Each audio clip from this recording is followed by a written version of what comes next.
Welcome to the Gippsland League Football Show.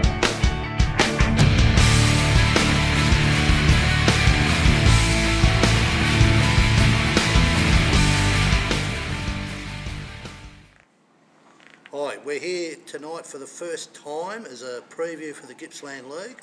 I'm Chris Samillis, the General Manager of the league, and on my right I have Keith Anderson, who's a sports writer for the Warragul Gazette.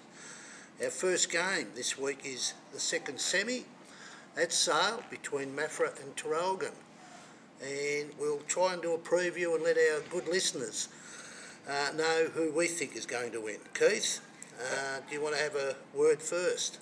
Well, it should be a terrific game. It's teams that finished first and second on the ladder. Traralgon won through from the qualifying final last week with a good win over Morwell. Maffra hasn't played a great deal of football over the last 5 or 6 weeks, and they did have a few injured in their previous games, so they've got 3 or 4 key players that haven't had much football in the past month or so. Nevertheless, Maffra's a good side and seems to come up pretty well under any circumstance.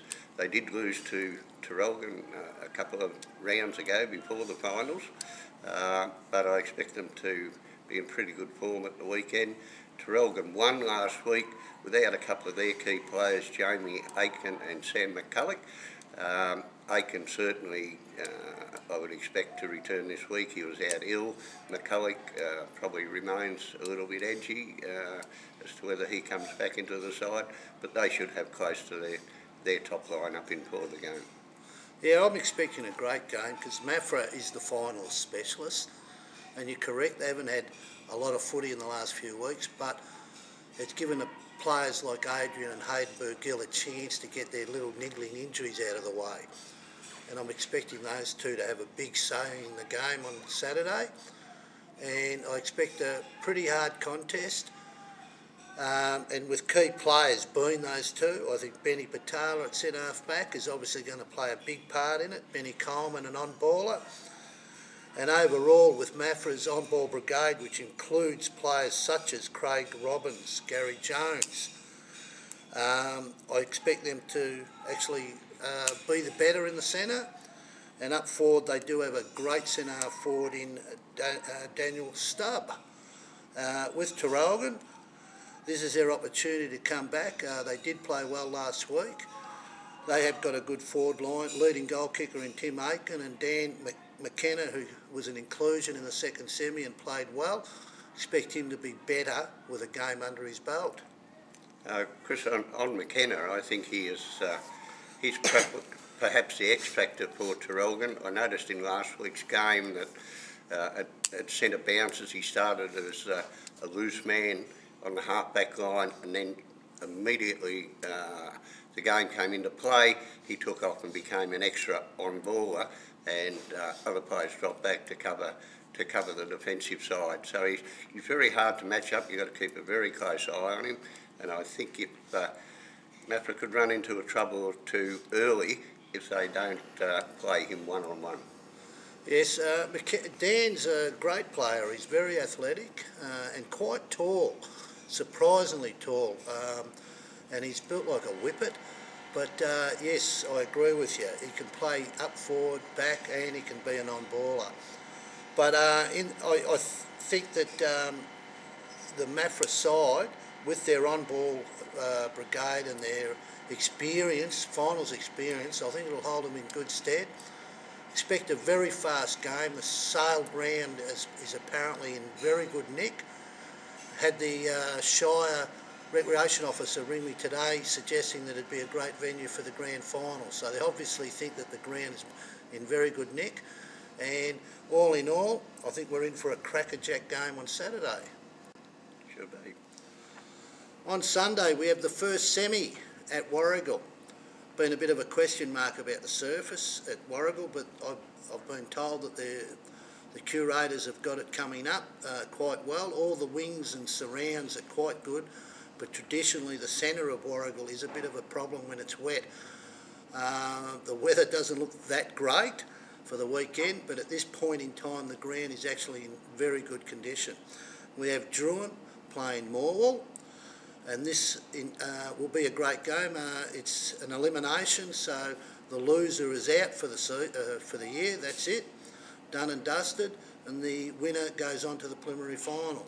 Keith, you got a tip there? Yes.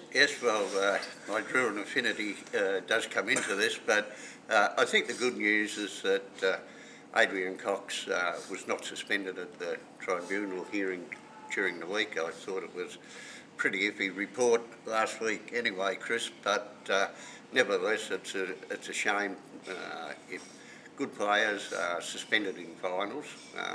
If they deserve it, fine. But I think it's great that he's lining up on Sunday. Doesn't give Moore any excuses if they lose. I really favour Druin in this, not because of just a personal prejudices there, but I did have a look at Morwell last week, and they don't have a recognised ruckman, which I think is becoming important again in football. Their defence was really stretched by Traralgon. Morwell's defence has been very good all year, but it hasn't a great deal of height there, and that is something that Druin does have, and a bit of physical strength in the forward line. So I think if conditions are reasonable, I don't mean if it's wet, I think they can still handle it, provided it's not a deluge. But I just think Druin are a bit better side, better balanced. McCallum's return now with 3 games under his belt.